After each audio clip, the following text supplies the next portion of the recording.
So you want to buy your first home before you turn 30. That's a great goal. But on today's episode, we're going to talk about a few things you need to think about before you get the keys to your first home.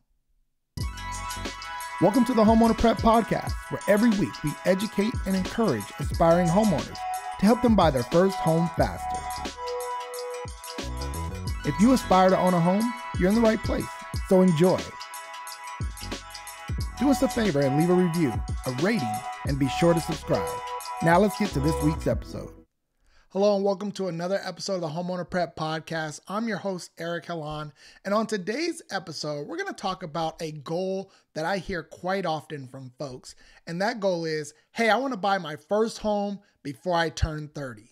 That's a great goal to have. I am all about buying your first home as soon as you can and getting your foot in the door when it comes to owning real estate.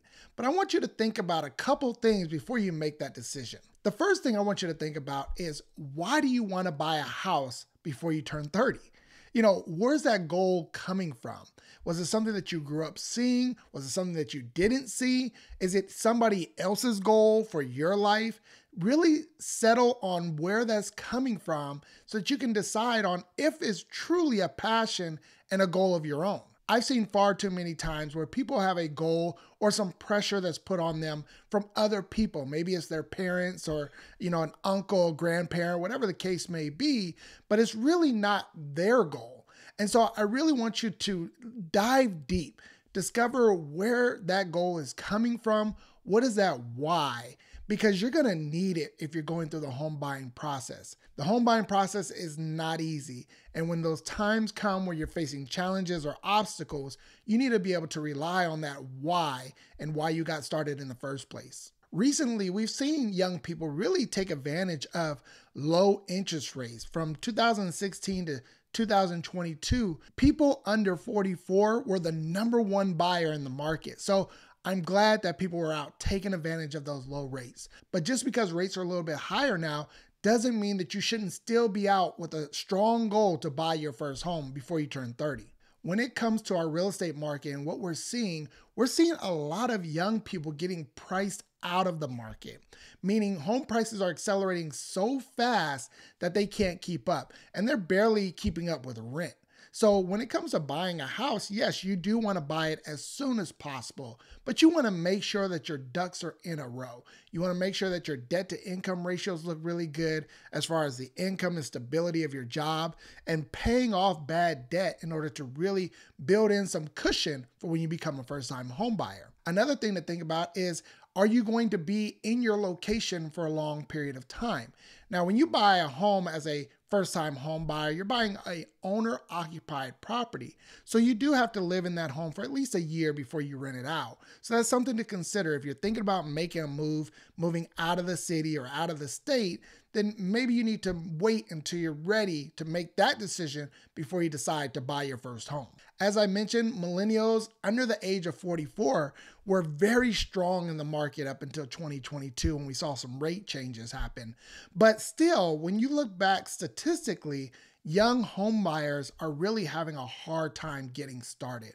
One of the main reasons for that is because of student loan debt. Student loan debt is a heavy burden on your debt to income ratio and is keeping a lot of first-time home buyers out of the market. Keep in mind that yes, if you have student loan debt, you want to see how that factors into your total DTI, your debt to income ratio, before you decide to make that decision to buy a home. Talk to a lender, really figure out if it's the right time, what those payments would look like, and if you can qualify based on your income. I know that student loan debt and student loan forgiveness has been heavily politicized, but when it comes to working with first-time home buyers, we see it every day. There are a lot of young people who have student loan debt and it's really holding them back from buying their first home. Even if you feel like student loan debt shouldn't be forgiven, I always come back with the question, would you rather have your neighbors all around you renters or owners? Because chances are, with the current student loan crisis that we're having, they're all going to be renters. And we all know that renters don't take care of property quite like homeowners do. So keep that in mind when you're thinking about student loan forgiveness and the idea of that concept.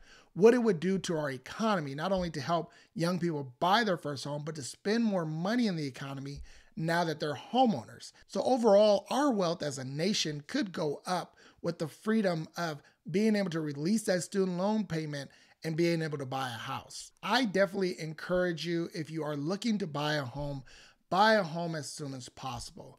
We've seen alarming statistics recently where, the average first-time home buyer is now 36 years old. And back in the 80s, that was actually the average age of a repeat buyer. So, people are buying their first home a lot later in life.